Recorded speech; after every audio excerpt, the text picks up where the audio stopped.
On Tuesday night, I gave the order for British forces to take part in military action in Iraq.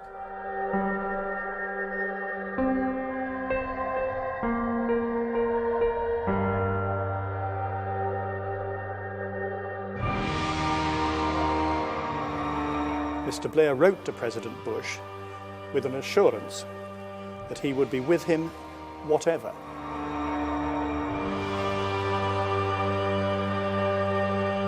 He has existing and active military plans for the use of chemical and biological weapons, which could be activated within 45 minutes. The threat posed by Iraq's weapons of mass destruction, WMD, were presented with a certainty that was not justified.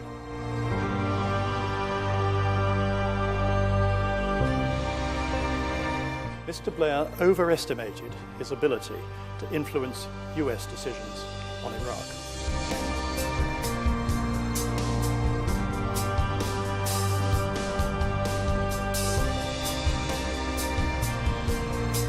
I accept full responsibility, without exception and without excuse. I did it because I thought it was right, and because I thought the human cost of inaction, of leaving Saddam in power, would be greater for us and for the world in the longer term.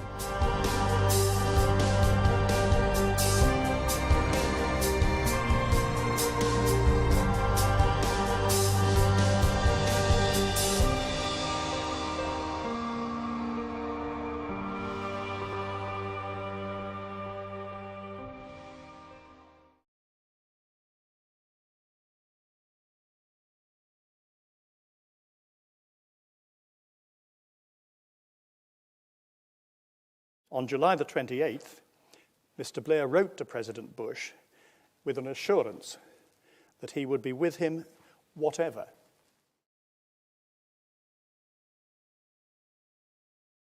We have concluded that the UK chose to join the invasion of Iraq before the peaceful options for disarmament had been exhausted.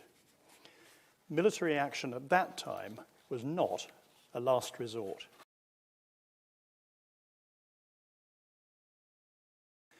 The judgments about Iraq's capabilities in that statement and in the dossier published the same day were presented with a certainty that was not justified. Military action in Iraq might have been necessary at some point, but in March 2003, there was no imminent threat from Saddam Hussein. The strategy of containment could have been adapted and continued for some time.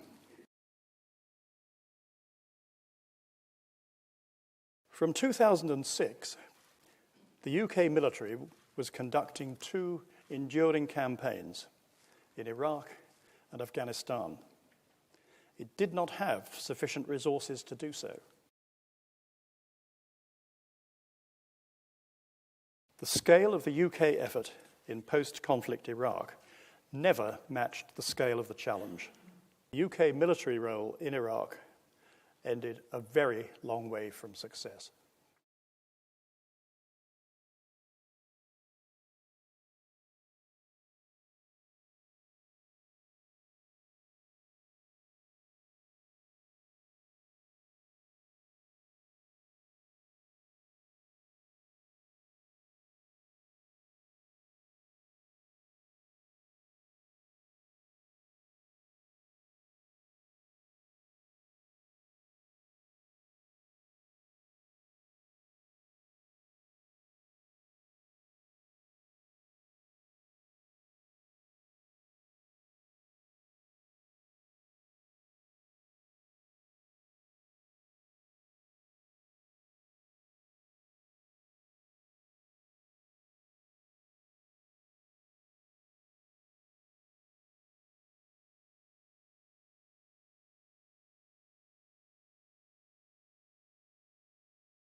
And there is one terrorist in this world that the world needs to be aware of, and his name is Tony Blair, the world's worst terrorist.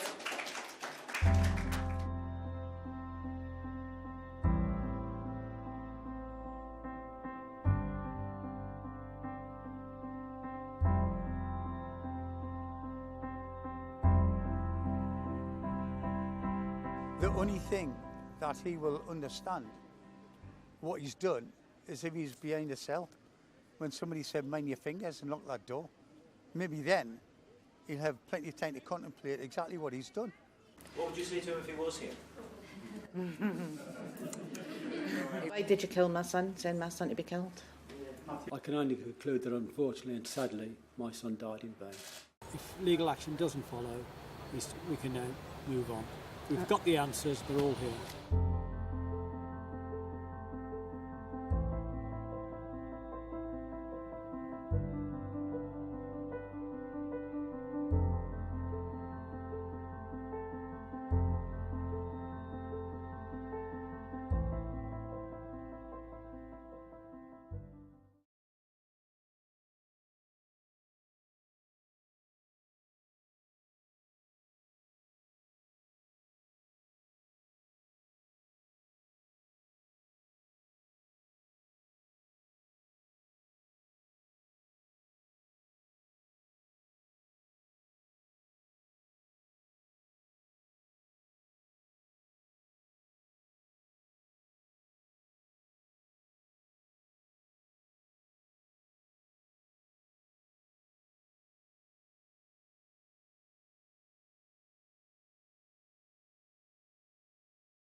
Queen and her family come to Victoria Station to meet King Faisal of Iraq and his uncle, the Crown Prince, who are here on a state visit.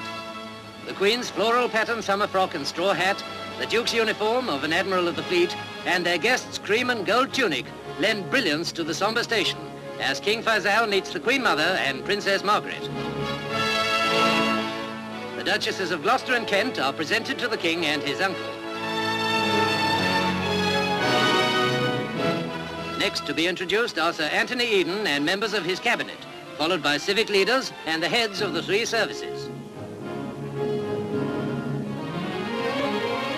Introductions over, the young king leaves with his royal hostess for the state drive to Buckingham Palace. The visitors are evidently enjoying their welcome, and as they step into the sunshine of the station forecourt, they find a crowd of ordinary Londoners ready to add their welcome behind the scarlet ranks of the Guard of Honour. Greetings to the sovereign of a kingdom which, in the Queen's words, has become the model of a modern state, built on ancient and famous foundations, and confidently facing towards the future.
to establish as accurately and reliably as possible what happened, and to identify the lessons that can be learned.